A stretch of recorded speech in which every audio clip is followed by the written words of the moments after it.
Problems.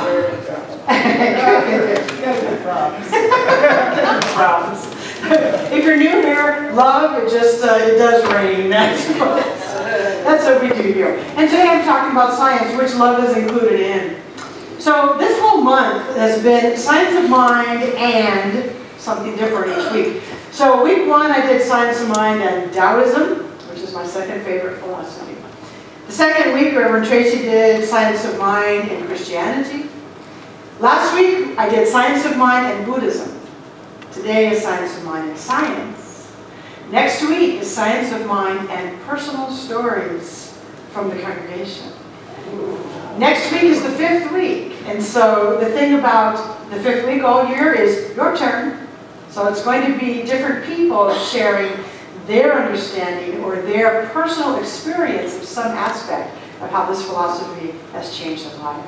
That's going to be fun for all of us. I will be here as that's happening. So keep in mind that any one of these topics is what one of my colleagues who used to be here, Reverend Phil Quirk, some of you remember Phil Quirk? Yeah, that tells you how long you've been around. He used to have this phrase that he would say, well, I'm just giving you a handshaking knowledge. He taught lots of Bible courses when I was in the school of ministry. He'd say, this is just a handshaking knowledge. What do you do when you handshake? You introduce. You introduce. How do you do? These are all just handshaking pieces of information because any one of these, Taoism, Christianity, Buddhism, science, and more, could be like a whole 6 to 10 week series, each one. To that end, this one, science, Mary Sampson, raise your hand. If you didn't know, she's a science teacher, now retired, but she is going to create, yeah, you can clap for the retired part, because I know she's happy.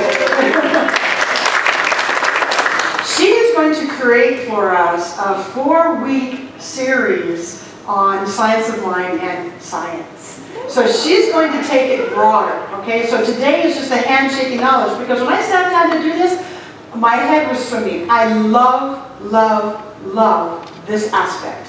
It's what brought me in. Because for a lot of years I was almost atheist to that other stuff. And so when somebody said, there's like this quantum field you're living in, I got my attention. When somebody said to me, this is a science because it's provable, it got my attention. It asked me to prove for myself, and I like that. And I know a lot of you do too. So I absolutely love this. And my head was swimming with, oh my gosh, there's so much I could say. I could keep them here for hours. Of course, your brain wouldn't be able to absorb all that. So I just got it into a handshaking knowledge. And there's that thought in me of so much information in so little time. So I'm just going to do my best to kind of show how it parallels or relates with what Ernest Holmes referred to as the what? The science of mind. Okay? So I'm going to pull that together. So let's start with him, Ernest Holmes, the science of mind. In his introductory chapters, the first 4 chapters, the very, very first page, he says, we all look forward to the day when science and religion shall walk hand in hand through the visible to the invisible. That day is now. There's still some people who are resisting it. There are still some people who say religion is that and science is that. And that's okay. Everybody's entitled to their beliefs. But we all look forward to the day, he wrote this in 1926, when science and religion shall walk hand in hand. And then there's one other piece. He says, the study of the science of mind is a study of first cause, spirit, mind, or that invisible essence, that ultimate stuff and intelligence from which everything comes, the power back of all creation, the thing itself. That day is now, and I couldn't be much more excited than I am.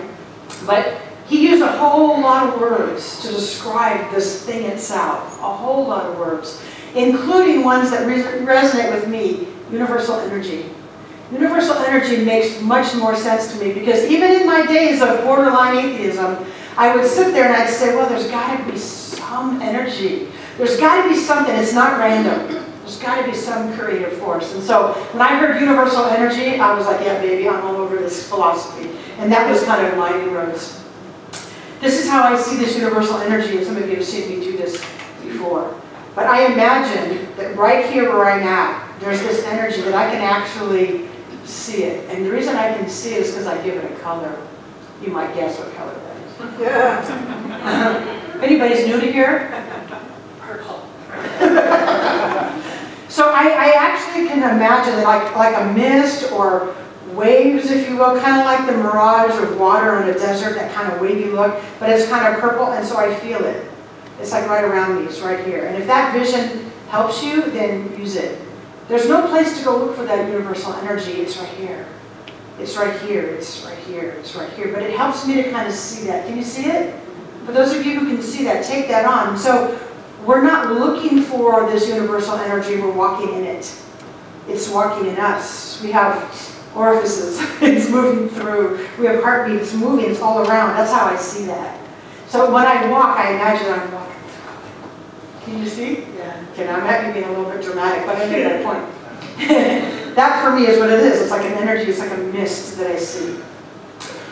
Ernest Holmes, in his book, used to refer to ether, which has now been way outdated by scientists. But this is what I think he was trying to say. Back in 1926, when he didn't really have the scientific breakthroughs that we do now, this invisible purplish energy was the ether, the stuff.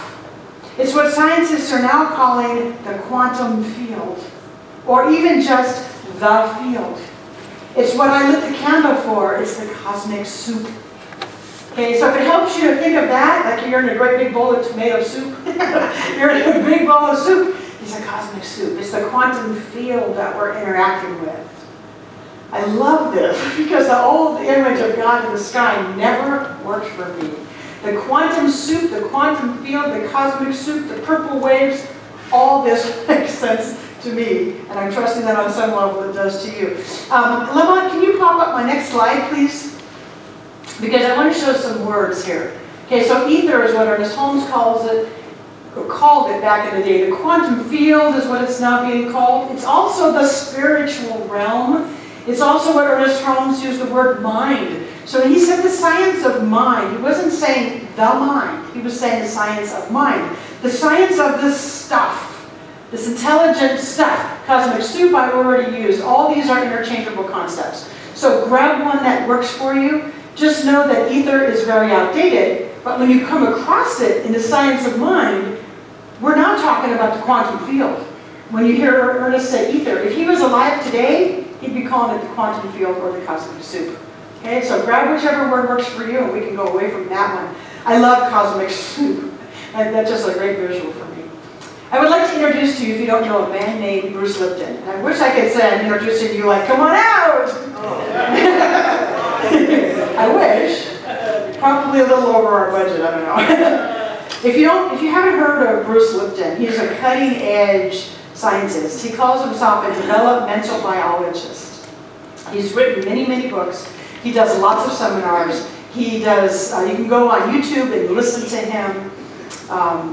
Amazing, amazing man. And one of the books that he wrote was called The Biology of Belief. And that most closely parallels the science of mind, the biology of belief. But he's putting it now in his current scientific languaging. One of the things I love about hearing about Bruce Lipton is that he was a long-time atheist. For me, that actually gives him cred. For some people it might not, but because I was that skeptical one, when I hear that he was too, I'm like, oh, a brother. I feel a kindred spirit with him. He was a long-time atheist. But in his experimenting with the way our cells work in our body, he finally came to say, wow, the way the cells are working in our body actually is demonstrating what he understands as God.